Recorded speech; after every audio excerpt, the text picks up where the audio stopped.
Oh my god, can you believe we've done that one, that one, that one? Each route is quite long, although they do feel short, but I guess it just feels longer, like, because I'm talking, like, constantly. After a short walk through the park with Sebastian at my side, we arrived at my apartment building. My nose was still runny and I still felt exhausted from my flu, but I was glad to finally be home. I still couldn't believe I'd been knocked off my feet for 4 days. I'd been lucky Sebastian had saved me from a near-fatal car accident and cared for me for so long. So this is Sebastian's route? The fuck? I reached forward, tried the doorknob, and found it unlocked. Typical Quinn. Well, this is me. Valkii, you're back. Quinn swung open the door and scooped me into a big hug. He forcibly dragged me inside and waved at Sebastian to follow. I had to pull away quickly for another coughing fit. Quinn rushed to the kitchen and fetched me a bottled water. You must be the weirdo Julian mentioned.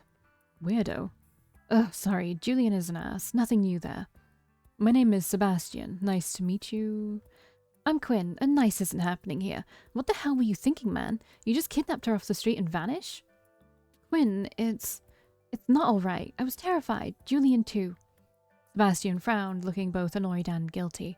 I apologize, but I did speak to Julian directly.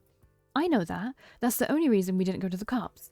But still, what the fuck? You just take a girl you met off the street when she's sick? Sick enough to pass the fuck out? Julian knew where she lived. You should have brought her to straight home if you weren't taking her to the hospital. What the fuck is wrong with you? I'd never seen Quinn so angry before, and it was a bit frightening. However, his words were knocking some sense into me. As he lectured Sebastian, the reality and weight of the situation began to hit me. Sebastian's behavior was extremely suspicious and concerning. I'd thought at first what he'd done was a giving act of kindness, but in reality, it was creepy. And weird at best. Yes, girl. Yes. As you can see, she's completely unharmed. I'm sorry you worried unnecessarily, but... No, Quinn's right. Sebastian's eyes flickered with terrifying rage. I found myself unconsciously reaching out and holding Quinn's arm for comfort. I felt his hand rest on top of mine. Quinn must have been emboldened by my support. Valkii, darling, I only wanted... I don't give a shit what you wanted. I thank you for finally bringing her home, but you crossed a big line, dude. You're not welcome here, and I want you to stay the fuck away from Valkii. Yes, Quinn. Quinn, this is a massive overreaction. I took great care of her, and... I agree with Quinn. Sebastian grew quiet and afraid as I backed my roommate. He took a step towards me, reaching out for me, but I took a step back.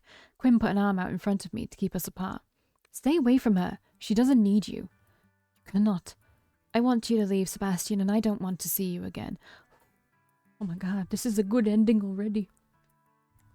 Darling, you heard her. Get the fuck out.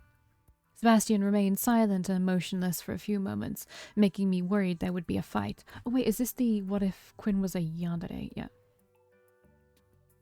Making me worried there would be a fight. While I'd never seen Quinn like this, I knew he was the type of person who wouldn't back down. Thankfully, Sebastian surrendered. His eyes fell to the floor for a moment. He nodded and left the apartment without another word. Quinn rushed to the door and locked it after he left, then looked at me with a sigh and worry. Are you okay? Did anything happen? Julie and I argued back and forth about going to the cops. Maybe we... It's okay. Honestly, I was asleep nearly the entire time. Seriously, I didn't eat for days because I was unconscious, but Sebastian fed me before we came back. Quinn winced, that worry creasing wrinkles deeper into his face. That scares me. You were unconscious for 4 days. Because of the fucking flu. Something doesn't add up here. I'd been so focused on the present and future from the moment I woke up that I hadn't stopped to think over the details of what happened to me. Quinn had a very valid and terrifying point. I mean, people die of the flu, right? Yeah, old people, children, vulnerable people with compromised immune systems, not perfectly healthy people in their 20s, hun. I think Quinn is 10? No, there's a 10-year gap. Like, he's 26. I think he left home when he was 16, didn't he? Is that what he said? Because, wait, no. Why was there a baby in the crib? Was that one of his siblings' baby? Okay, I don't know how old he is. I'm confused because, what's her name? Lily was 5 when the guy was murdered. So that means maybe he is like 20. No, he's like 23, 22. She's a preteen now, so I chewed on my bottom lip. I knew it was a stretch before I said it, but a part of me didn't want to believe Sebastian had done anything sinister. His actions were weird, but he seemed like a good man. Do you seriously not remember anything? Those dreams, those images, him touching me, whispering in my ear, telling me he loved me. He said he helped me wash up a few times, but I don't remember. But I don't think anything bad happened. Quinn did not look satisfied with that response. I'm just going to come out and say this because I don't think there's a way to sugarcoat it. I'm scared he drugged you. Oh. I felt my legs grow weak again for an entirely different reason. Quinn dashed to catch me before I fell and helped me over to the couch. Suddenly, what Quinn was suggesting seemed so obvious. A strange, suspicious man happened to be at the right place and the right time to save me from a near-fatal car crash. An accident that nearly happened because I was strangely and suddenly extremely ill. That man then took me home with him, told my friends not to worry, and kept me there, not taking me to the hospital despite being mostly unconscious for 4 days straight. Then, when I finally came to my senses, I learned that I was awake many times before. Times that he bathed me and changed my clothes, but I had no memories of those events. All I remember are dreams. Dreams of him touching me, dreams of him being a monster, dreams of I love you. Tears began streaming down my face. Quinn quickly pulled me into a tight hug and rubbed my back. I think I should take you to the hospital. The drugs won't be in your system anymore, but maybe they can find... There are tests they can do, evidence they can gather to see if he violated you. I know it's really scary and probably the last thing you want to do right now. I'm so sorry this happened, hon. When my tears finally dried, I looked at Quinn. He looked more afraid than I felt. Will you come with me? If that's what you want, of course. Do you want me to call your brother? No. You're the only one I want with me. Quinn smiled softly and cupped my cheek, eyes sparkling with affection. I'm on it. Weeks later I got the results. They were negative, no evidence found. However, Quinn pointed out it was not proof of his innocence. Sebastian admitted he'd cleaned me after all. True. Oh, look, Julian's here. Quinn talked me into joining him for another house party. I'd been to a couple over the years since I moved in and they weren't my thing. I felt awkward sometimes. The music was too loud, the smoke burned my eyes. Sometimes there was a lot of nudity that made me uncomfortable, and I never knew anyone. But despite all that, I usually had a good time with Quinn. He was attentive, he never left me alone, and he somehow smoothly included me in everything. Oh wow, again? He's sworn off these party like a dozen times now. I laughed at Quinn's snarky comment as we watched Julian across the room. Some pretty girl I'd never seen before was clinging to him, talking in his ear to be heard over the music. Oddly, he looked both disinterested and irritated. His bored eyes were skimming the room. Fuck, another new girl? I feel pity for anyone who gets tangled up with him. I frowned as old memories of Julian replayed in my mind. One day years ago, I'd witnessed him being very cruel to a woman who was in love with him. Years ago? It's been months later, isn't it? When did he see that? When did she see that, rather? When I confronted her... What the fuck? I'm so confused. Is something weird going on? I'm so confused. When I confronted him about the scene, he insisted that he had no choice. The girl wouldn't take no for an answer. I didn't believe that the degree of cruelty I'd witnessed was warranted. It had forever tainted my opinion of him. While I'd only witnessed that particular scene myself, the rumours that surrounded him were intense and suggested my observation was not unprecedented or unique, along with a lot of other strange gossip. However, his typical daily behaviour I saw contradicted that thoughtless persona. Julian could be extraordinarily kind, sweet, cute, respectful, and funny. I had conflicting feelings about him. If I were honest with myself, I had a small crush on Julian, but I was terrified that his callousness would one day turn on me. Do you think all the rumours are true about how he treats his girlfriends? Yes, absolutely. His lack of hesitation surprised me. I frowned at my roommate. Really? He usually seems so nice. Yeah, all his girlfriends say that at the start. He's so nice, so kind, so sweet and thoughtful. Buys them flowers and drinks, seduces them, praises them, rocks their fucking world. My frown deepened. I glanced back over to Julian to see him glaring at his date. He was speaking and she looked angry. They were too far away from me to overhear their conversation. It sounds like there's a pattern too. He'll be lovey-dovey one day, then he'll suddenly vanish for a day or three without explanation. When he returns, he refuses to answer any questions. And he gets pissed if they keep asking. Then he grows distant, snaps at them, and then they break up. Next week, there's a new gal on his arm. Yeah, I've seen the vanishing act. It occurred every few months on average. Out of nowhere, he'd no-show at work. He wouldn't even call in sick. Sometimes it was only a couple of days, other times nearly an entire week. It was shocking he still had a job, but Julian frequently covered other people's shifts at work when they were ill, had emergencies, or just needed a mental health day. That habit, plus the fact the cafe was always short-staffed, had earned him a lot of favor and leeway with everyone. The most popular theory among the staff was that he went on drug and alcohol benders. Shitty, isn't it? Secrets have no place in a relationship. Plus, he's like a walking contradiction sometimes. Contradiction? Yeah, I doubt he's an evil dude. He helps people, does good deeds, etc. But at the same time, Jesus fuck, he can be such a bipolar, womanizing, cruel asshole too. He's unpredictable and suspicious. It would be foolish to trust anyone who lies and keeps secrets as he does.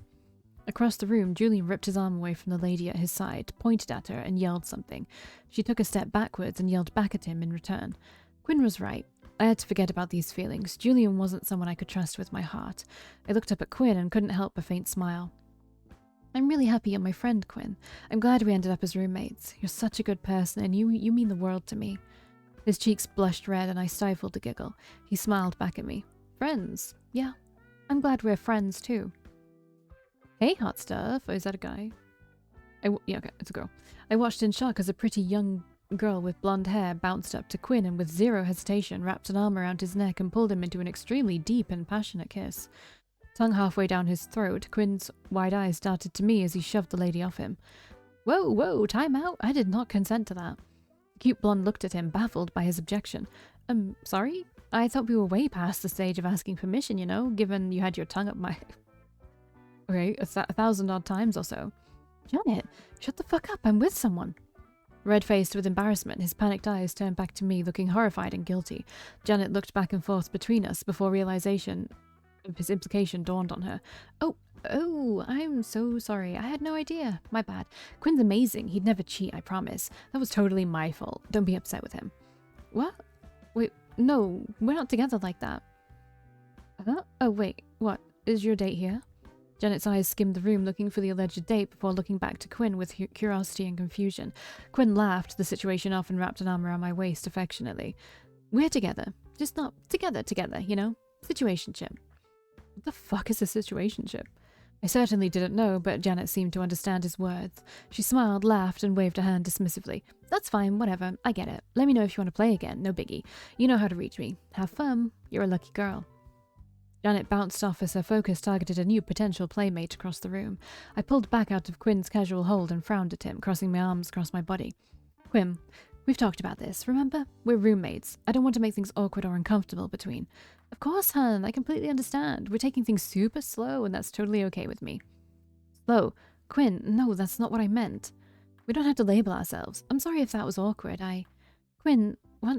You're not listening to me. There's nothing here to label. We're not in a relationship. His cheerful expression faded rapidly, quickly replaced by a sad frown. He stepped forward into my personal space and looked down at me. His hands reached and held my shoulders. The hurt in his eyes caused me to feel guilty. When he spoke next, his tone of voice and words were carefully controlled, refusing to allow emotions to seep through. I hear you, hun. You're not ready. I understand. We're friends. You don't need to push me away. I'm not trying to push you away. I just don't want there to be a misunderstanding. I felt anxious for the first time beneath Quinn's gaze. I knew I didn't make the best decisions or react in the smartest ways, but one thing my childhood had taught me was reading people through their masks. Yet for some reason I couldn't quite read Quinn at this moment, and that fact worried me. You don't need to worry about that, hun. We're friends first and foremost and always. I accept you exactly as you are, just as you were kind enough to accept me the way I am. I will never forget that, and I will always be 100% on your side no matter what. Although his words should have offered some comfort, they only made me more concerned. Something in my gut told me I should drop the issue. Thanks. I don't want to be a doctor, Brandon. I know, sis, but you really don't know what's best for you. Try to see the glass half full, There are lots of options in the field. Family medicine, surgeon, research and development, delivering babies, yada yada. Where is business going to get you, sis? Corporate monkey, sales, charts and spreadsheets?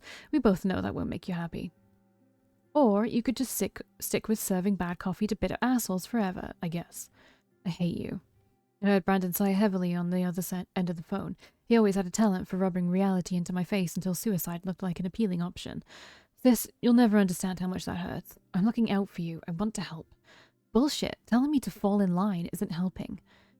Has doing the opposite ever made things better for you?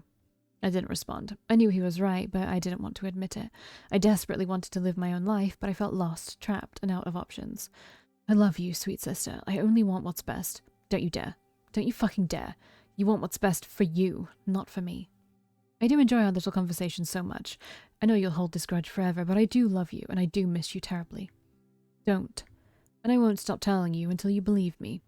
But I've said what I needed to say, so I'll leave you be, and I guess I'll be seeing you soon if you refuse to cooperate. Get well, good luck in your pointless little rebellion, all that jazz. I threw my phone onto the bed and stormed out of my room with tears in my eyes. So this is like some... kind of like all of the roots, kind of, not really Brandon's, piled together into one, but this time Quinn is a yandere, right? I forgot to read the thing, but I'm pretty sure this is the what if Quinn was a yandere. Quinn was standing in the kitchen with a tea kettle already heating on the stove. Anytime I was upset, Quinn liked to make us tea to talk it over. I smiled through the threatening tears as he looked at me with worry. You take such good care of me. Your brother again? How did you know? Brandon is the only person I know that can make you angry and cry at the same time. You get like this every time you talk to him. Or should I say, yell at him? Sorry. You don't need to apologize for your feelings, hon. I just hate seeing you like this. I don't understand why you haven't just cut your family out of your life, honestly. All they do is upset you. I sat down at the kitchen island and slumped in the small chair. Quinn didn't know the specific details of my traumatic childhood. I couldn't exactly explain the horrors without him learning about my family's secrets. That was something I was strictly forbidden from doing, not that I wanted anyone to know. It's hard to explain. If you're open to trying, I'm willing to listen. Quinn had witnessed so many confusing instances with my family that I knew it must be frustrating for him. He deserved some kind of explanation, although I had no idea where or how to start. Our mother is extremely abusive to both of us, but in different ways. We grew up dealing with our individual trauma alone. But I guess we latched onto each other in extremely unhealthy ways to survive and cope. Unhealthy ways, like codependency. That, and worse. I couldn't meet Quinn's gaze out of shame. While I knew he wouldn't abandon me, I was afraid he would look at me differently if he understood the depth of my disgusting past. Valkii, did he hurt you? I hesitated before responding. The tea kettle whistled, relieving me of some of the pressure to answer. Quinn turned to grab the kettle and pour us both drinks in the waiting cups, already filled with tea bags. It's not that simple. Quinn began to speak in reaction, but held his tongue momentarily as he considered his next words carefully. Does talking to him reopen those wounds? Did you want to move away for college just to get away from him? Yes. I mean, no, not just him. My mother as well. I wanted to get away from everything about home. But he still insists on being in contact with you. Can't you just ignore him? Trauma takes time to heal, hun, and if your brother loves you, he would understand and respect that. If he loves me? There was something brutally painful about the suggestion that he didn't love me that made my heart feel like it was being crushed. Quinn passed me a cup and a spoon. I reached over to the small sugar bowl sitting nearby on the island counter. Again, it's not that simple. Of course Brandon loves me. That's part of the problem, sort of. He needs me, but at the same time, it's not. Our relationship isn't healthy for either of us, but he can't see that. I'm sorry, I don't know how to explain this properly. His needs don't trump yours, Valkii, and it sounds like what you need the most is distance from them. I'd never really thought about my situation like that before. The final straw in our troubled relationship between the death of my first crush at Brandon's jealous rage. That wasn't because of my need to deal from the trauma, but because I felt responsible for that death. I couldn't live with that kind of guilt on my shoulders, not to mention the fear of a repeat event. Brandon still did not understand that. All he was concerned about was maintaining our relationship as it was, which was the opposite of what I needed. And here Quinn was telling me my needs were just as, if not more, important than my brother's. How was I supposed to heal and develop a normal and healthy life with that history constantly haunting me? I stirred my tea with sugar as I thought, encouraging it to dissolve in the steaming cup.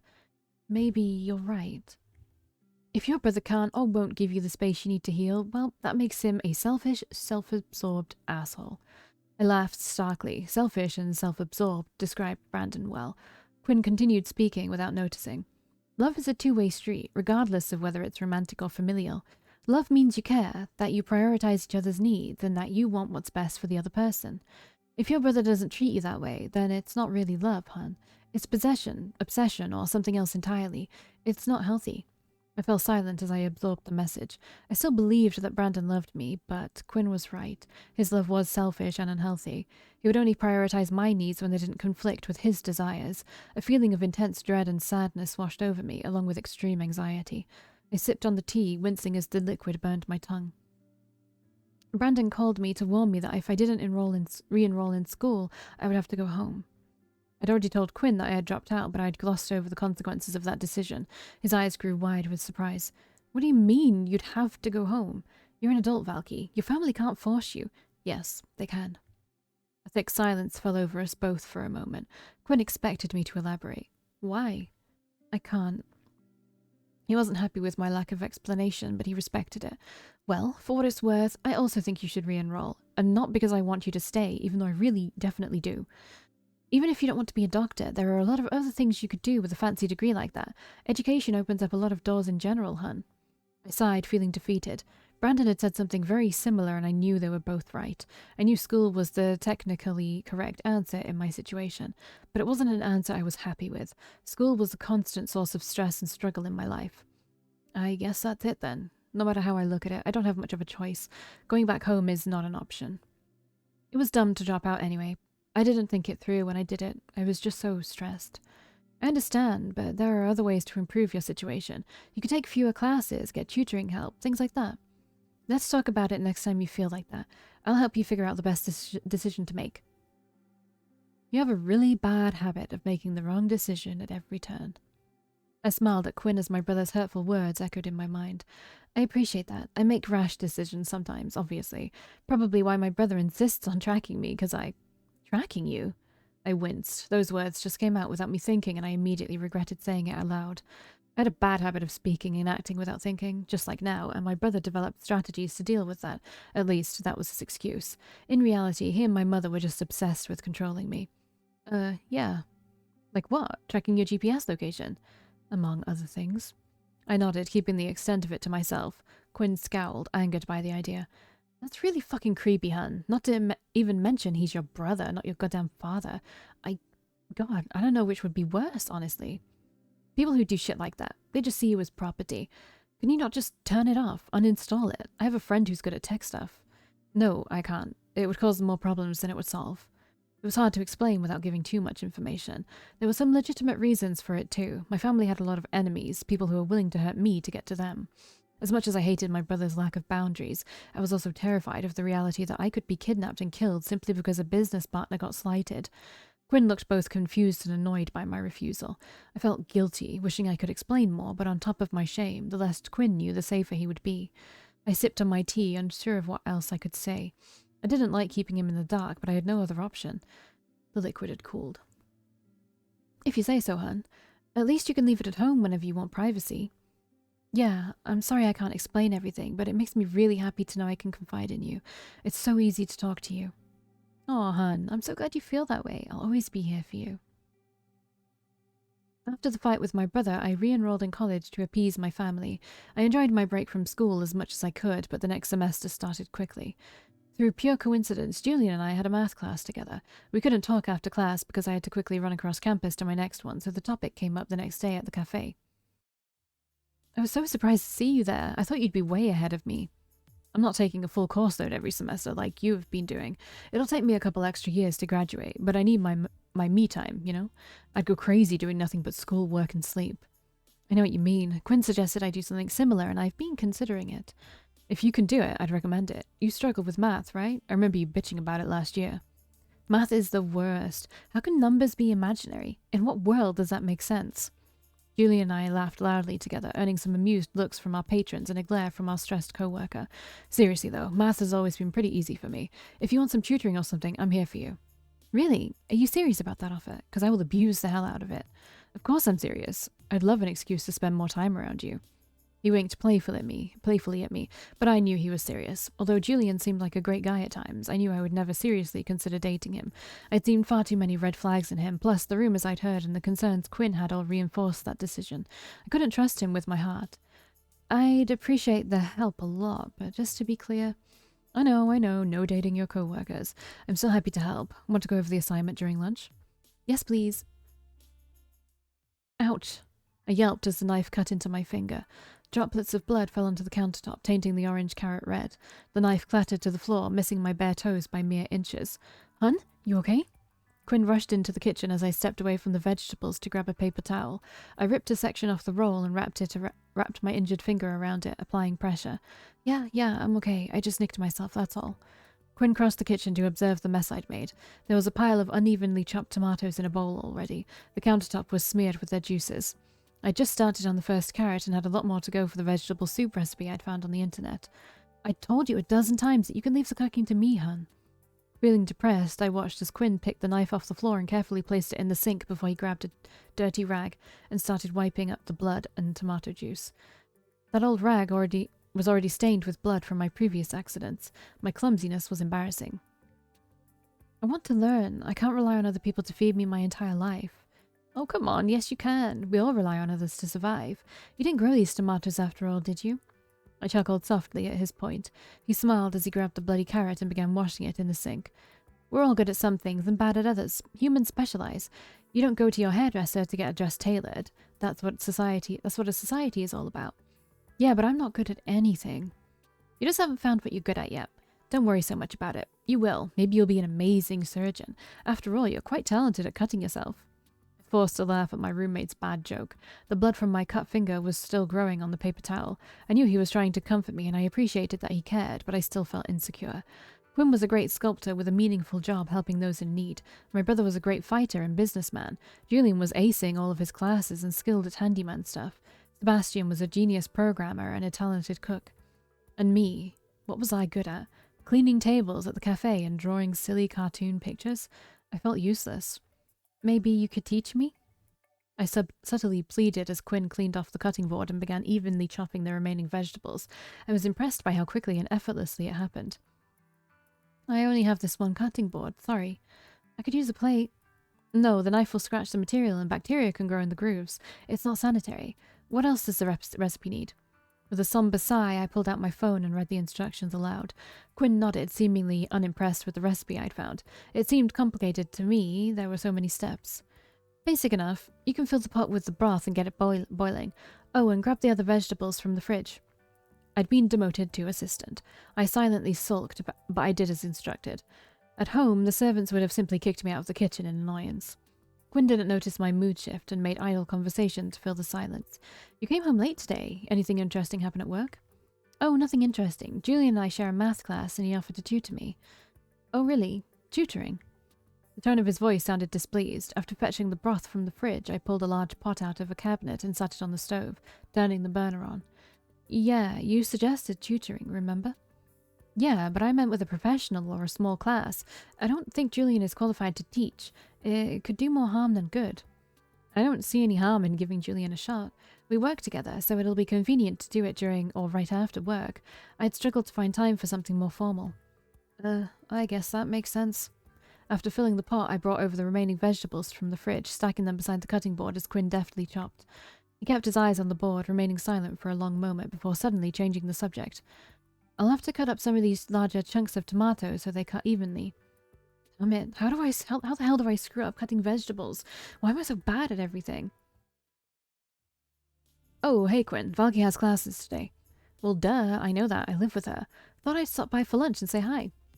Just get rid of him, his voice is so annoying. Yeah, okay, what you want?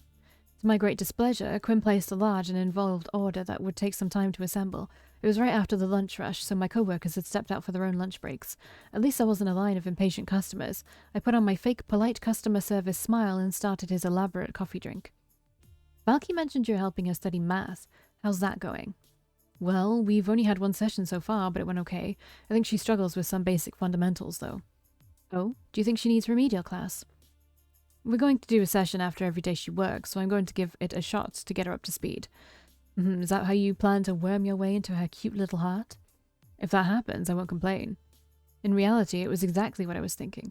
I'd hoped spending quality one-on-one time would show her that I could be a good, kind, and patient person to alleviate her concerns about me. Does her clinginess bother you at all? Vanessa seemed so clingy. I thought that was what turned you off of her. Huh? Valkii isn't clingy. Quinn's eyes widened with clear surprise. The strange comment distracted me from the coffee machine, which then splattered hot liquid across my hand, burning the skin. I hissed, spilling some of the coffee from the cup as I jerked away instinctively. Careful. Sorry.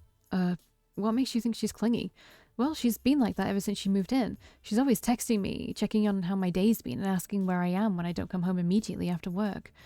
I mean, stuff like that doesn't bother me at all. Actually, I think it's kind of cute. But you complained so much about Vanessa back then that I thought his words concerned me. That didn't sound like the Valkii I knew at all. I cleaned the coffee mess, finished his coffee, and then grabbed the ingredients for his sandwich order as we talked. Valkii, she's never acted like that around me. Oh? I just assumed she was like that with everyone. Is it really only me? Quinn seemed giddy by the idea. My stomach knotted as the possible implications hit me. Was Valkii in love with Quinn of all people? What the hell could she possibly see in him? Well, he's really nice, and I mean, he's a murderer, but he did it for a good reason. Yeah. See, this game knows. Well, to start, I doubt he's a serial killer. Oh wow, I've never thought about it before. Do you think... Does she do it because she likes me? I don't know. I mean, well, she made it pretty clear she wasn't interested in me. I don't think she's the type to hide her feelings. I don't know. It's a lot easier to reject than be rejected. Maybe she's afraid to confess. I guess that's possible. I wonder if that's why she was snooping around in my room. I remember her saying any guy she introduced to her family had to be a good person. Apparently her brother's standards are pretty high for her. I get the feeling he might be the kind of guy who isn't afraid to hurt people, you know? I haven't met... Wait, she was snooping through your shit. Are you serious? Yeah, but don't tell her I told you that, because she doesn't know that I know. I found her when she snuck into my room. She was looking through an old shoebox of love letters and stuff like that I have under my bed.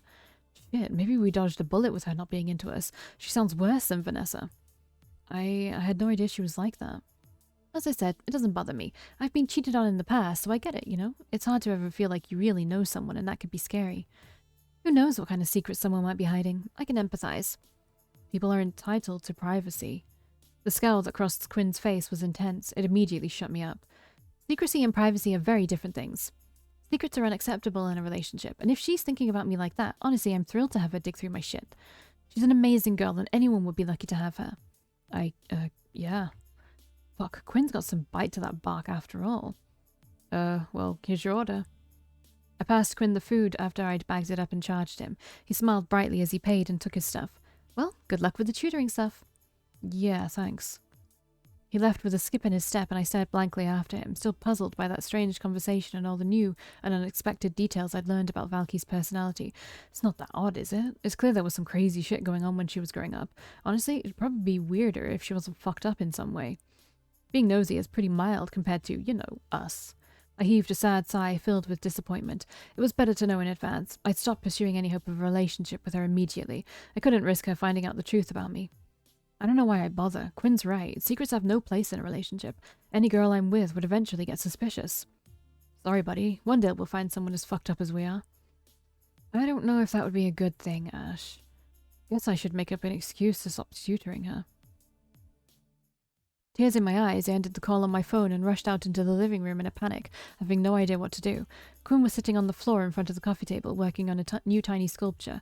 It was barely more than a blob of clay with two little heads partially carved out. He jumped up with surprise as I rushed in. Honey, what's wrong? I lost my job. What? Why? The owner is closing the cafe. He didn't tell me why, just said it was closed effective immediately. Oh, hon, I'm so sorry. That's awful. Everyone who worked there must be so upset. It was so hard for me to find that job. I don't know what to do. I don't have any savings to pay rent, I guess. Hey, take a breath, hon. If I call my brother and... Whoa, hold it, listen. Remember a few months ago I told you that I finished my certifications and got a permanent position at my job? That came with a raise too. I can afford to pay the bills on my own now. So just breathe for a minute. You don't have to get your family involved. I felt a wave of relief wash over me as Quinn addressed my direct fear. That moment was brief, however, as my guilt immediately followed. I can't just let you pay for everything. That's not fair to you. Quinn smiled at me and suddenly pulled me into a tight hug. I prefer that over you having to move out. Plus, I know you'd do the same for me. Don't stress over this. You'll find a new job eventually. Until then, you can focus on school. Maybe you could attend remedial classes to catch up in math. I guess I should. Julian said he was picking up some extra classes he was on the wait list for, so he'd be too busy to help me now. See? That'd be a perfect use of your time. Are you sure you're okay with this? I don't want to be a burden. Maybe if I talk to Brandon... I'm totally okay with it. 100%. You focus on school, I'll ask around and keep an ear out for more job openings. Thanks, Quinn. I'm so lucky to have you in my life. Oh, honey, I'm just so thankful I can help you. A couple of days later, I got a text from my ex-boss that I could come by to the cafe and pick up my final paycheck. And when I entered the cafe that afternoon, I was surprised to see Sebastian sitting at the counter reading through a stack of papers. Hi? I'm here for my last paycheck. Darling, good afternoon. Where's the owner? You're looking at him. I bought the cafe. Isn't that great? You did what? Why? Well, the location is amazing, you know. It's right near a large college campus in the city, so this place gets a lot of foot traffic. Unfortunately, profit margins of the cafe are far too slim. What are you going to do with it? Well, I haven't fully committed to the idea yet. I'm still doing research. But I'm thinking of a gym. Yeah, the closest one around here is a 20-minute drive. A lot of college kids around here don't even have cars. A gym. I felt quiet as Sebastian talked about possible options of buying out the neighboring stores to add on additional space and statistics about college students using gyms and their benefits. I couldn't believe I'd lost my job because of Sebastian. For a fucking gym. And the more he talked, the more I didn't believe it at all. Why did you really do this? Everything about this felt suspicious. Familiar alarm bells from my childhood were deafening in my mind. Sebastian fell quiet for a few long moments, eyeing me curiously. Because I love you and you won't give me the time of day anymore, so I thought it may be beneficial to free up some of your time and commitments. I'd barely spoken to Sebastian since that day he brought me home when I was sick. I kept putting him off over and over again. Eventually I learned he was a Della Rosa, probably one of the richest people on Earth. After talking to Quinn, that fact just made me even more hesitant. Wealth like that was never earned ethically. At one point, he was particularly persistent. I told him I didn't trust him because I didn't know the truth of what happened during those 4 days. I was mostly unconscious. He'd given me some space, but never left me alone entirely. I used school and work as an excuse, hoping he would get the hint and go away forever. I did not expect him to retaliate in such an extreme way. I didn't know how to respond. The bell over the cafe door rang out. Sebastian, what the fuck are you doing? Sebastian turned to the stack of papers and pulled out an envelope, handing one to each of us. Your last paycheck. Please leave. We're in the middle of an important conversation. No, we're not. I took the envelope, turned, and headed towards the door. Sebastian went after me, intending to grab my arm, but Julian stepped between us, preventing him. Take the hint, asshole. I didn't want to see them arguing. I walked out the cafe door and onto the sidewalk, starting the walk back to my apartment. It only took a minute for Julian to catch up to me. Hey, everything okay? What was that about? I quickly explained what I'd learned about the cafe and Sebastian's true intentions. Julian laughed. Fucking hell, what a rich loser. He seriously thought making you unemployed would convince you to date him. I sighed, shaking my head. I grew up around people with this kind of personality. Narcissism?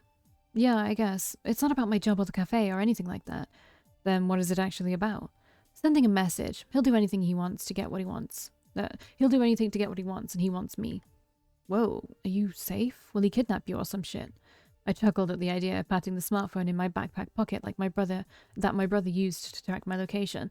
Suddenly, it didn't seem like a huge invasion of privacy anymore. However, I couldn't tell Julian that. No, I'm not worried about anything like that. Okay, good. Let me know if that changes. How are you doing on the math stuff? Sorry, I had to stop. It's okay. Since I don't have a job anymore, Quinn suggested I take some official tutoring classes at the college. It's a good idea, yeah. They can probably teach better than me. You were doing great, though, but it's probably better this way. I can only get tutoring for a couple of other subjects, too. Math isn't my only weakness. I sighed while Julian chuckled. Well, it's better this way. I was worried we'd have to go to my place one day if the cafe got crowded, but now I don't have to clean it up. God knows what kind of horrors you might find snooping around my apartment. I laughed at his joke, not believing him. Julian was almost obsessively clean at times. I doubted I'd stumble upon anything gross. Don't worry, I wouldn't go looking for your sticky porn magazines. Haha, no one uses magazines anymore. I'd say Playboy must be out of business, but I bet they just have a website now. Oh, you bet. You wouldn't know, right? Hey, I'll fully admit I look at porn on rare occasions, but I sure as hell don't burn money on a Playboy subscription. We both chuckled, then an awkward moment of silence followed. I didn't know how to continue a conversation that had stumbled into adult content territory. Have you ever found anything bad in a past relationship?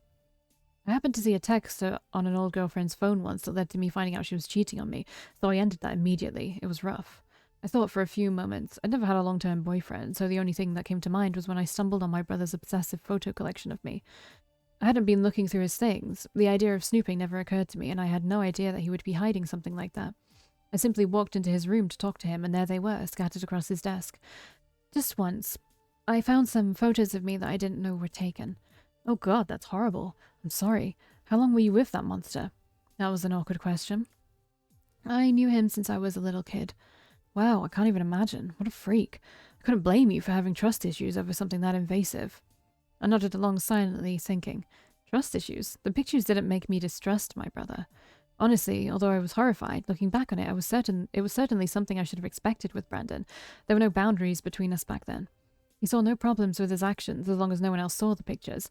I knew without a doubt that he would never share images of me like that. If anyone did see them, he'd probably gouge out their eyes, then realize mental images are still a thing even if they don't have eyes, so he would kill them anyway. Trust issues. If anything, I was probably way too trusting of people. Snooping wasn't something I would ever even think of doing. One evening, weeks later, Quinn shoved open the door carrying large paper bags filled with grocery items. I rushed over to help him carry them into the kitchen. There was so much stuff it must have taken him hours, and he'd worked overtime the last few days.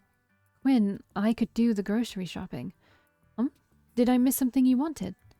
No, it's not that. I just want to help more. It's the least I can do, considering...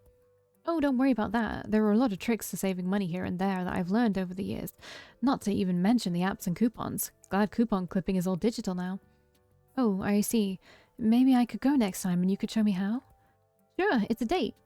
Quinn giggled at my exasperated look. I thought I'd been so clear about our relationship boundaries, but Quinn still liked to make little jokes like this all the time. He cocked his head, confused. What? It's grocery shopping. Gotta do something to make it interesting. Normally I listen to music or podcasts, plus we only need to go out around once a month. I didn't want to argue, so I went to a bag sitting on the counter and began emptying it. Flour, milk, eggs, sugar, yeast, vegetables, raw chicken. Everything in the bag were basic items necessary to cook meals from scratch. You only need to buy vegetables once a month. There's nothing in here I can cook. Normally I stocked our pantry with simple things. Canned soups, bread, lunch meat, cereal, ramen, a few frozen meals I could stick in the microwave. Was Quinn going to bake bread? I know, but the prices have been going up because of all that stuff in the news, you know? We can save a lot of money making everything ourselves. But I don't know how. We'll do it together. You can help me out and you'll pick up some skills along the way. I wanted to complain but held my tongue. I didn't have any right to criticize because I was living off Quinn's income now. I didn't want to be demoted to kitchen assistant again, but maybe he was right. Maybe I'd learn just from watching him, but I doubted it. I learned best by doing it myself. If observing was enough to teach me, I'd be an expert from helping the servants out when I was growing up. I continued unpacking, pulling out a large bag of spinach. Oh, I don't really like spinach.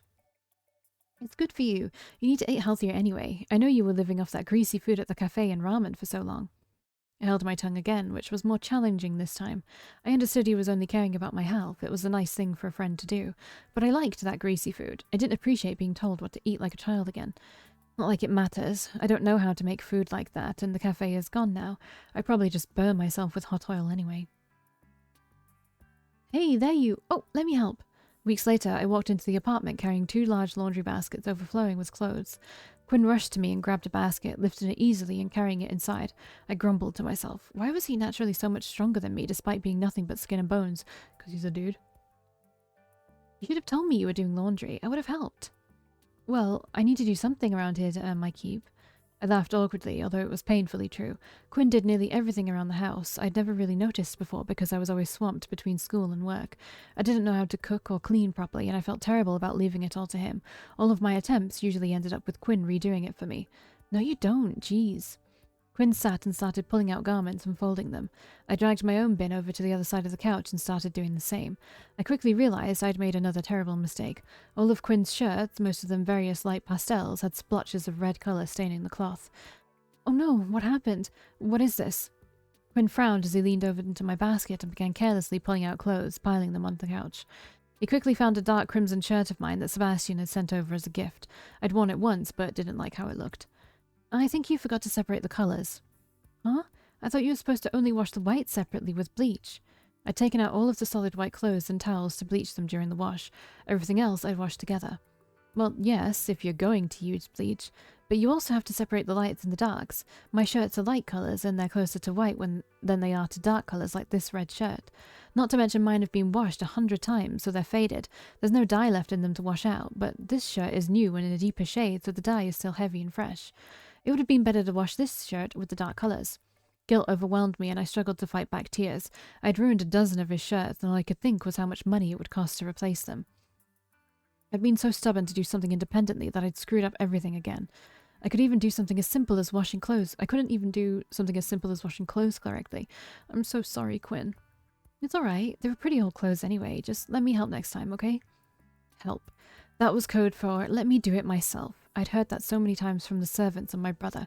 I need to accept that I was a useless burden and stop getting in everyone's way. Yeah, okay. I'm so sorry. But I appreciate the sentiment, honey. I know you were trying to do a nice thing for me. Yeah, I wanted to do something nice for you to thank you for being so good to me. Quinn sat down on the couch beside me again and pulled me into a hug before kissing my cheek softly. I felt too guilty to protest that gesture of affection. I had been out of work for 3 months. My grades were a lot better, but that's all I had now. If I wasn't in class, I was sitting around the apartment doing nothing but studying, or sitting in front of the television screen or computer. Although it had always been stressful, I'd gotten accustomed to the constant schedule of doing both work and school. Now I had hours every day with nothing to fill them.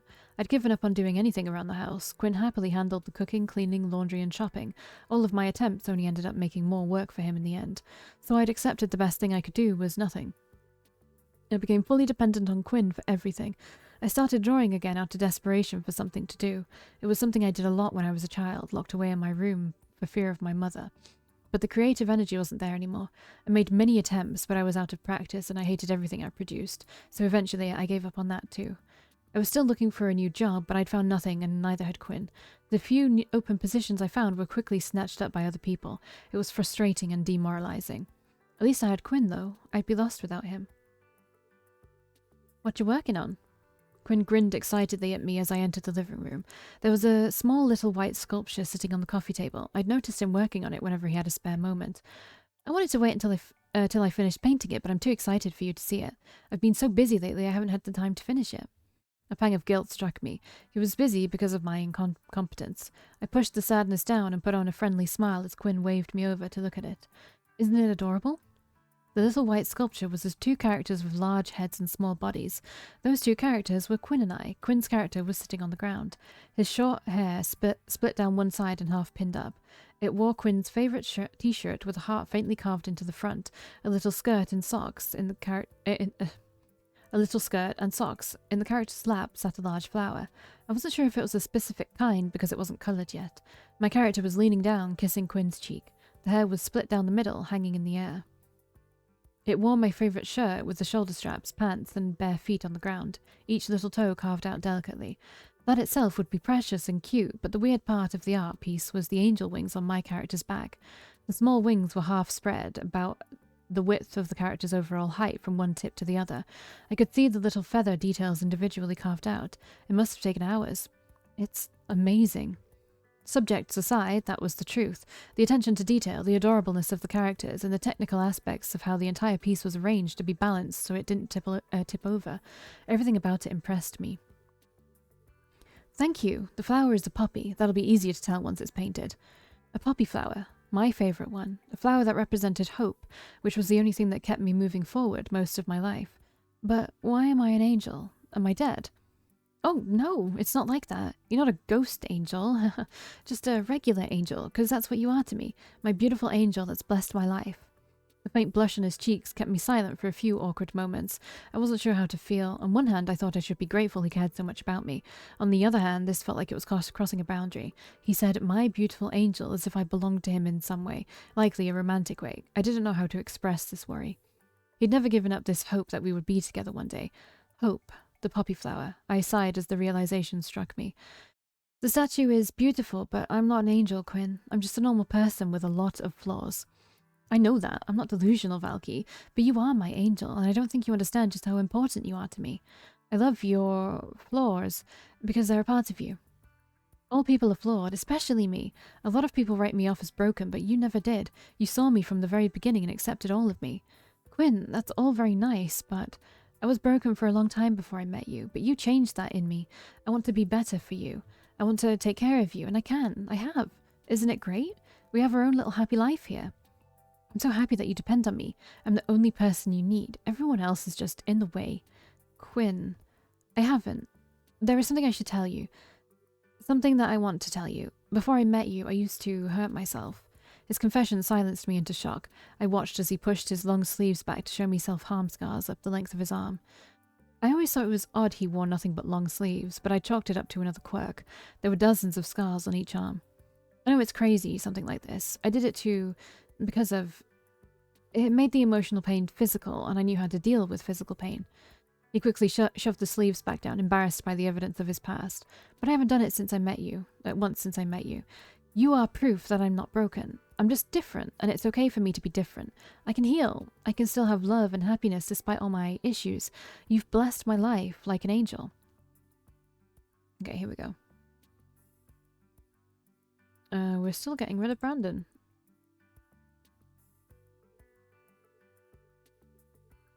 Well, yeah.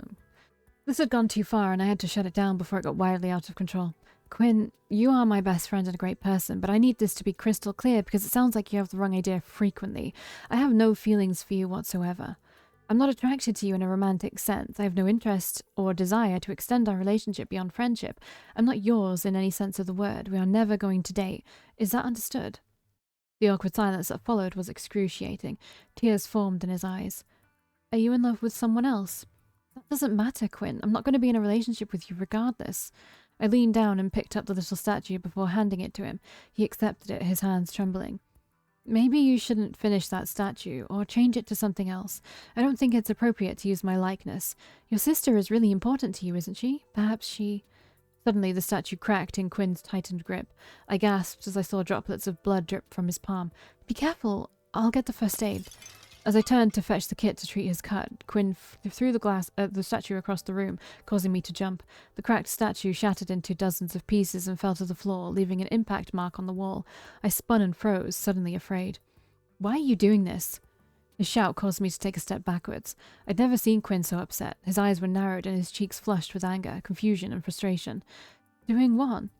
We're so good together. Why don't you see that? It's because of Sebastian, isn't it? He seduced you.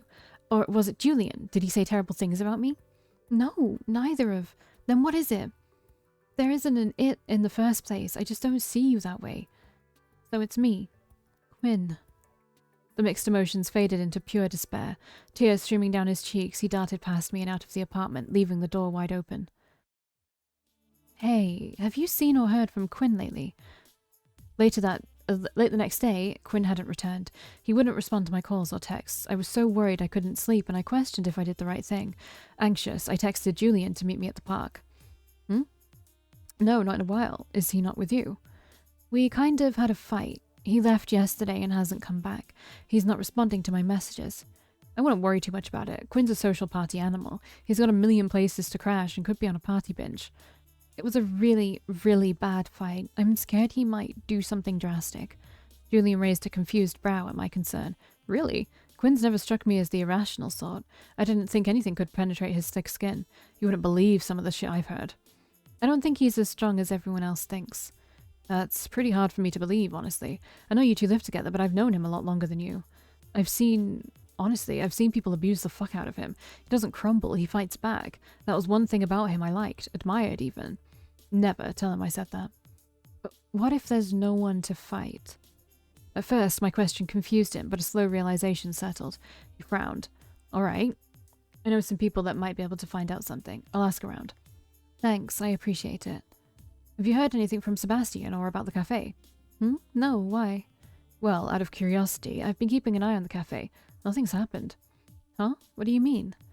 Well, if he's turning the place into a gym or whatever, he'd be tearing the cafe apart, clearing out all the equipment, tearing down walls, that kind of stuff, right?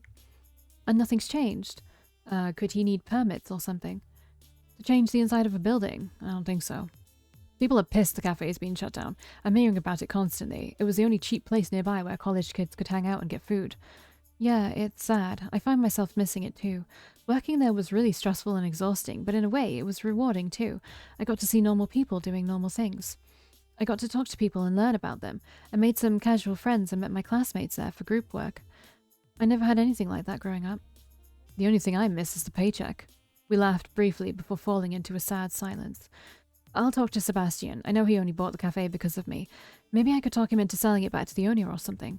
Well, I don't like the idea, but I would like to have a job. Just don't make any deals with the devil, please. After the chat with Julian, I decided to go ahead and visit Sebastian to get it out of the way, otherwise I would obsess and dread the looming conversation. Plus, it would keep my mind off Quinn and the fight. I texted him and we agreed to meet at the cafe. When I entered, Sebastian was already sitting at one of the tables in the front, a smoothie made and waiting for me. I sat down and took a sip. It was, of course, my favourite flavour. You look tired, darling. Is everything all right? No, but I'm not here to talk about me. What are you doing with the cafe? Didn't we discuss this already? I really don't have the energy for your games today, Sebastian. We both know you bought the cafe because of me, not because you give a damn about it. It certainly wasn't for the narrow profit margins. So, what are you really planning with the cafe? He stared at me unblinking for a few long moments, surprised by my crass retort before chuckling softly. Honestly, I'm undecided. My purchase of this establishment didn't play out as I anticipated. Oh, what did you expect to accomplish? To bring you closer to me, either out of your desire to save the business or your desire to remain independent. Instead, Quinn was able to support you and you turned your back on both me and the cafe. I stared at him for a few long moments and heaved a heavy sigh. If I were in a better place right now, I'd be weirded out by how you seem to know way more about me than you should, but I just can't deal with that right now. I'm sorry you're having a rough time, Sunshine. Is there any way I can help? Sell the cafe back to the owner. I don't think he would accept. I made him a very generous offer, and I believe he expressed a very urgent desire to retire in the Bahamas.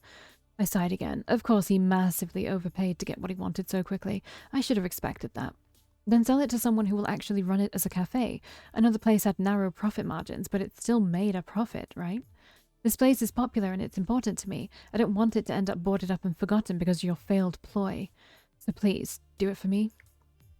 I have a suggestion. How about you and I run it together? I groaned and rubbed my tired eyes just as the bell above the door to the cafe rang. I glanced over my shoulder, surprised anyone would enter due to the closed sign, and gasped when I saw Quinn. Quinn! I jumped up, ignoring Sebastian's annoyed scowl, and rushed over to my friend. Immediately I could tell something was off. His hands were shaking just slightly and his hair was a mess. There were dark circles under his eyes, which were bloodshot. Despite all that evidence to the contrary, he was all smiles. It looked so genuine, but I understood now it was a mask. Hey, there you are. I've been looking for you. You have? You just up and vanished. I have a surprise for you. Oh, what's that? Suddenly, Quinn fell to one knee and pulled out a small box out of his pocket, quickly opening it up to present me with an enormous diamond ring. It was larger than any ring my mother ever wore. I knew immediately there was no way Quinn could afford such a massive expenditure. Valkii, will you marry me? What? His proposal shocked me. I heard Sebastian laughing behind me. Quinn scowled at him briefly, but then turned back to me with huge, hopeful eyes. I love you so much, and you're the light of my life. I want to spend every moment with you. I want to grow old with you and have beautiful children with you and wake up beside you every morning. So please, make my dream come true. Will you marry me? Quinn, no. We talked about this. I'm not interested in a romantic relationship with you. I can't marry you. Quinn's hopeful eyes shifted into despair. He closed the ring box and threw it at my feet as tears streamed down his cheeks. His entire body began to shake. No, this isn't right. This isn't how it goes. You're supposed to say yes. We're supposed to be happy together. Sebastian stepped up beside me, placing a hand on my shoulder. I expected him to be angry or annoyed, but instead he only looked sad. He leaned towards my ear and whispered, "Perhaps Quinn needs to see a therapist." No shit. You have to wear it. His eyes were fixated on the box at my feet. I leaned down and picked it up, intending to hand it back.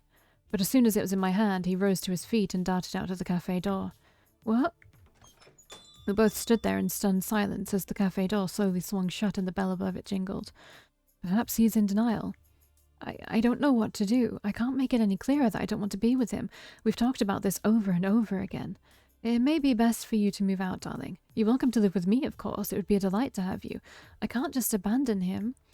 Sincerely and honestly, I mean this, and I'm not just saying it for selfish reasons. I believe the best thing for him right now is distance from you. I chewed on my bottom lip as I worried for my friend. Maybe Sebastian was right. Once again, Quinn vanished and I didn't know where. Julian wasn't able to find him and none of his usual friends knew anything. Sebastian's words kept echoing in my mind. Was leaving the best thing for Quinn? I didn't want to abandon my best friend in such a vulnerable state. He needed help. Regardless, if he wasn't here and I couldn't find him, there was nothing I could do. I had no choice but to continue with my life. Sebastian agreed to reopen the cafe if I would work there, so I agreed. I forced him to hire back Julian and all the other old employees. Outside of Sebastian using this new proximity to his advantage to spend time with me, life went back to normal. Quinn. I was floating. It felt like I was in water, but I wasn't wet. Darkness and stars surrounded me in every direction. Quinn. A voice called out to me in the distance, a familiar and comforting voice, yet it also caused a pang in my heart. Quinn, don't you want to see my dress? Dress? I forced my eyes to open and focus my vision. In the distance, I could barely make out a form, but I knew it was Valkii. I can barely see you, hon. Do you like my dress? I wore it at the wedding. The wedding? Our wedding. But you said no.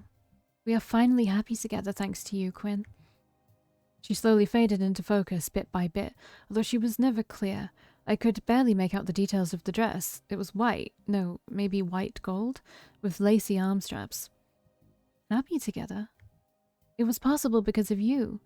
I love you so much. I don't know what I'd do without you, honestly. What? Tell me. You saved me so many times, Quinn. I would have died so many times without you. Dead? Saved you? I've never saved you. Perhaps the current you has not, but I feel safe with you regardless.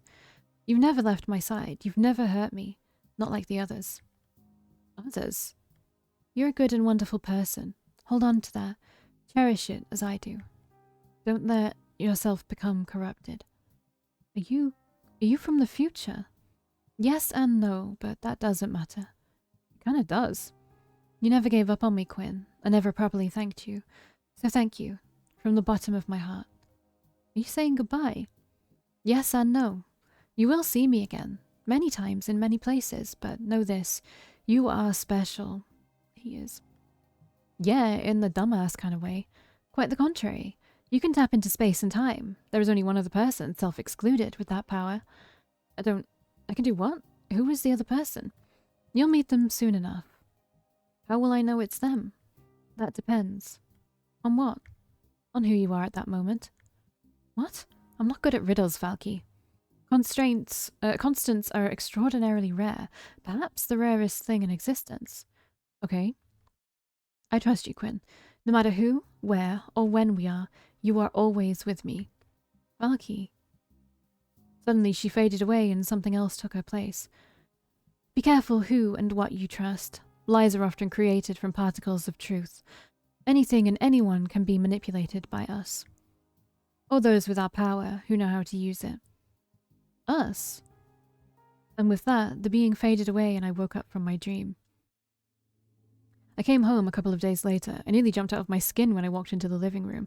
Magazines littered our floor, most of them open to dog-eared pages. Others had little bookmarks sticking out of the top. Quinn sat on the floor, writing furiously in a notebook as he flipped through pages. I leaned down and picked up one of the magazines. Bride Guide was the title. I grabbed another one. You and Your Wedding. My stomach sank. Quinn? Valkii, there you are. I'm so glad you're finally home. We need to find your wedding dress. I've looked everywhere, but I can't find any that are white gold color. We must have found it, and we have. We must have found it. What does that mean? To take your measurements. I've looked at a lot of dresses in these magazines that I think you'll like, but obviously I can't choose for you. And what kind of flowers would you like? Poppies are nice, but they're usually red, and I don't know about red. I was thinking something more subtle, like white roses. Oh, and the cake. What flavor do you want? How many tiers? I was thinking a huge one, because my family is so big, and we have to decide about the meals. Stop. He was talking a mile a minute, and I could barely keep up. He jumped at my raised voice. I never yelled. I hated yelling. What? Did you want something less traditional? We are not getting married, Quinn. I said no. He blinked for a moment and then laughed. You're so funny, Valkii. I felt dismayed at his perceived reality. This was a new level of insanity that I never knew existed. Quinn just continued to smile. I'm not making a joke. I don't understand what's going on with you. You're not listening. Going on with me? What about you, hun? Is it cold feet about the wedding? Don't worry, come here. Let's pick out a dress for you. I'm not sure what I want to wear yet. I think I'd look strange in a tuxedo. He wasn't living in this world anymore. I felt tears threatening to surface and I fought them down. I walked over and knelt beside Quinn, grabbing his hands and pulling them up between us. Quinn, you need help. We need to call a therapist. My words trailed off as the sleeves of his shirt slipped halfway down his arms from gravity. Large red marks marred the skin on his wrists. There were recent but healed cuts. I froze, my stomach in knots. Of course I need help, silly. I can't plan our wedding by myself. I dreamt of our wedding last night. The dress you were wearing was amazing. I can't wait to find it and see you clearly in it. I don't know how or why, but I'm so glad that I saw that vision. It made everything so clear. I promised you that I'll always be by your side, so you don't have to be afraid or nervous. This wedding is going to be beautiful, and I... He rambled on and on. I ignored him as I examined the cut marks. A few long moments passed before I made a decision. I didn't want to do it, but I didn't know what else to do. I need to make a phone call. I'll be right back, okay? Okay, sure. Outside the apartment, I pulled out my phone and opened my contacts list, then tapped the person at the top. The phone automatically dialed. I only had to wait a moment before a familiar voice answered. Brandon always answered within the first 2 rings. Sister, is everything okay? I'm okay, but I need your help. I don't know what to do. I'm scared. My brother worked impressively fast, and luckily for me, Quinn went out to handle something about the wedding. In only a few hours after dark, a moving truck drove up in front of our apartment. 3 large, burly men got out, and I directed them to the apartment. My brother followed shortly behind. Okay, so this is not going to end with them getting married, obviously, but that dream confirmed that they do get married at some point in some other reality, right? So, you drove a man crazy, huh? Don't make jokes right now. Well, whatever the reason, I'm always happy to have you back home. I don't want to stay there forever. I want to go to a new school somewhere else. Brandon frowned but didn't respond. I sighed as I watched the movers. They were packing all my things for me in boxes and dragging them out. I was suddenly grateful I didn't have much stuff. How long will this take? Maybe half an hour? I hired 4 men so we could get in and out as fast as possible. Is it really necessary to take your stuff? We could just buy you new shit. If I left it all here, I'm afraid the reminders would hurt him. It would be cruel to make him clean out my belongings. What do they know about you? Should I have the guards on alert? No, I used a fake last name and the ID you gave me when I moved in. He doesn't know where Mother's home is. No one knows anything, so I'll just disappear from their lives forever, I guess. My heart hurt. I wanted to say goodbye to Julian and Sebastian, but I was too scared to linger. I feared what might happen if Quinn saw me again, knowing that I was running away. Did you do what I asked? Of course, the psychiatrist is on the way as we speak. I convinced my brother to summon one of our mother's doctors to come see Quinn. Mother only hired the best. The doctor would be accompanied by a brute for physical restraint if necessary. Although I hated the idea, I feared it was for the best. Because he was a mafia doctor, he would have no qualms about bending the law, using force or manipulating paperwork to do what he needed to do. I told myself this was the safest route despite the possible cruelty. Quinn could see a good doctor, and if he was too lost, the doctor would force him into treatment. Quinn would remain as long as necessary, physically and legally in appearance. My corrupt family came with some perks. It was about time I used them for something good. I hoped I was doing the right thing. Valkii? I jumped and cursed when I heard Quinn's voice approaching from behind. His eyes were surveying the scene, taking in everything that was going on. The movers were hauling my mattress into the truck. Fuck, I wanted the doctor here. Sorry, sis, he should be here soon. What's going on? Are we moving to a nicer place? I know how bad this neighborhood is. You probably don't feel safe. I'm leaving, Quinn. I'm moving back home. Oh, you should have told me sooner. I could have packed my own things. Wow. You're not coming, Quinn. Oh, so you're just visiting your family. That's okay. When will you be back? I'm not coming back. What? But I'm always with you. You said so. The look of confusion on his face was painful. I had no idea what his words meant. When will I see you again? You won't see her again. She's leaving. Forever. Get it through that thick skull of yours. Brandon, don't. Quinn's gaze fixed on my brother, and he suddenly grew enraged. You! This is your fault, isn't it? You manipulated her. Oh, for fuck's sake. What did you say? What did you do? Quinn, please calm down. There's the doctor. I won't let you take her. She hates you. She hates that place. I won't let this happen. To both our surprise, Quinn suddenly charged at Brandon. There was zero chance Quinn could ever compete against Brandon physically in any scenario, fair or weighted. Although my brother was small, only inches taller than Quinn, he was agile and pure muscle. He trained from childhood to kill in an endless variety of methods. He would go to any lengths to win without hesitation, honor be damned. The moment Quinn moved, I felt myself pale in terror. I knew exactly what my brother was capable of, and the possibilities terrified me. Even though Quinn caught him off guard, Brandon was fast enough to react. He dodged the attempted punch, which sent Quinn falling face first into the grass. Immediately, my brother pointed a gun at his head. Don't you dare. To my relief, Brandon sighed and restrained himself, but kept the barrel facing my roommate. We both knew Quinn was no threat. Quinn rolled over, wiping mud from his chin, which just smeared it. I won't... Shut up. You're pathetic and you're embarrassing yourself. I love her. Too fucking bad. She's mine. I groaned, wishing the earth beneath my feet would split open and consume me so I could be anywhere else. Yours? Quinn sneered and slowly climbed to his knees. Brandon didn't like it, but he wasn't going to shoot without a damn good reason. He didn't want me to hate him again. An annoying buzzing fly wasn't going to be the reason he lost me for the second time. You... Oh my god, did you... Oh god, Valkii. I remained quiet, praying for the doctor to arrive. With that little exclamation, I knew years of little puzzle pieces all clicked into place. You abused her. You're a monster. God damn it, sis. What did you tell him? With my brother briefly distracted, Quinn jumped to his feet and charged again. They were close enough that Brandon didn't have time to dodge. He hit my brother like a football player, using his entire body to knock Brandon to the ground. They collapsed together, Quinn on top of my brother. During the commotion, a gunshot echoed into the night. Blood pooled between their bodies and darkened the ground around them. I heard my brother grunt as he shoved Quinn off him and onto the grass. No. I didn't mean to shoot, sis. I could see from the fear in his eyes that it was the truth. I could have screamed at him for even drawing the gun in the first place, but I couldn't blame him for following his training and instincts. The only ways my brother knew how to solve problems were money and violence. I heard Quinn gasping for air and I ran to him, kneeling in the growing puddle of blood. The bullet had gone straight into his lungs. I heard my brother calling an ambulance. I took Quinn's hand. It'll be beautiful. What? What did you say? His voice was raspy and he was gasping for breath. I ripped cloth from my shirt to press over the open wound, hoping to slow the avalanche of blood gushing out with each heartbeat. Wedding. It will be beautiful. Yes, I'm sure it will be. His hand lifted up and he saw his blood on it. He tried to gasp, but he choked and coughed up blood before speaking. But I'm always by your side. You said so. His eyes fluttered closed. I cried as he took his last breath. His words would haunt me for the rest of my life.